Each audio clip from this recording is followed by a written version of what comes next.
आत्मनिर्भर भारत बनाने की इस श्रृंखला में जो आज माननीय वित्त मंत्री जी ने 5वीं प्रेस कॉन्फ्रेंस ली, उसकी कुछ बातें मैं आपके समक्ष रखना चाहूँगी। पहला तो ये कि शायद माननीय वित्त मंत्री जी को कर्ज में और फाइनेंशियल स्टिमुलस या हेल्प में कोई अंतर समझ नहीं आता। कांग्रेस पार्टी शुरू से ही ये मांग कर रही है कि जो हमारे एमएसएमई उद्योग हैं, जो इस आपदा के चलते बंद हो चुके हैं, जिनमें कोई प्रोडक्शन नहीं हो रहा, कोई उत्पाद नहीं हो रहा, कोई बिक्री नहीं हो रही, और जिसके कारण भारत के लगभग 12.25 से 12.5 करोड़ लोग जो हैं वो अनएम्प्लॉयड हुए हैं, वो बेरोज़गार हुए हैं। दूसरी तरफ प्रधानमंत्री जी कहते हैं कि एमएसएमई मालिक जो हैं, इन फैक्ट्रियों के मालिक, वो 2 से 3 महीने की तनख्वाह हमारे श्रमिक भाइयों को दे दें। तो जब तक हम इनको 0% इंटरेस्ट पर किसी तरीके का पैसा मुहैया नहीं करवाएंगे, तो फैक्ट्री मालिक कितने असुविधाजनक होंगे इन लोगों को इनकी तनख्वाह बांटने में।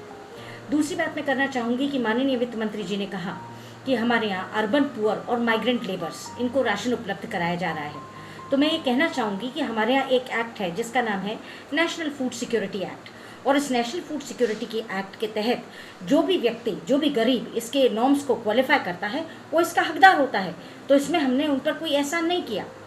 हमारे देश में लगभग 14.5 करोड़ जो माइग्रेंट लेबर हैं, वो हमारे देश में 14.5 करोड़ हैं, जिनमें से 8.5 करोड़ श्रमिक जो हैं वो आज रोड पर हैं, और इस बात को माननीय वित्त मंत्री जी ने अपनी प्रेस कॉन्फ्रेंस में स्वीकारा है। अब वो लोग जो रोड पर आए हैं वो अपनी मर्जी से तो आए नहीं, ये एक प्राकृतिक आपदा थी जिसका खामियाजा वो भुगत रहे हैं। वो लोग रोड पर चल रहे हैं अपनी मंजिलों की ओर। ये कहना कि हमने अपनी राज्य सरकारों को कह दिया है कि वो उनको 5 किलो दाल या चावल और अनाज मुहैया करवाएंगे, ये हम उन पर कोई दया कर रहे हैं क्या?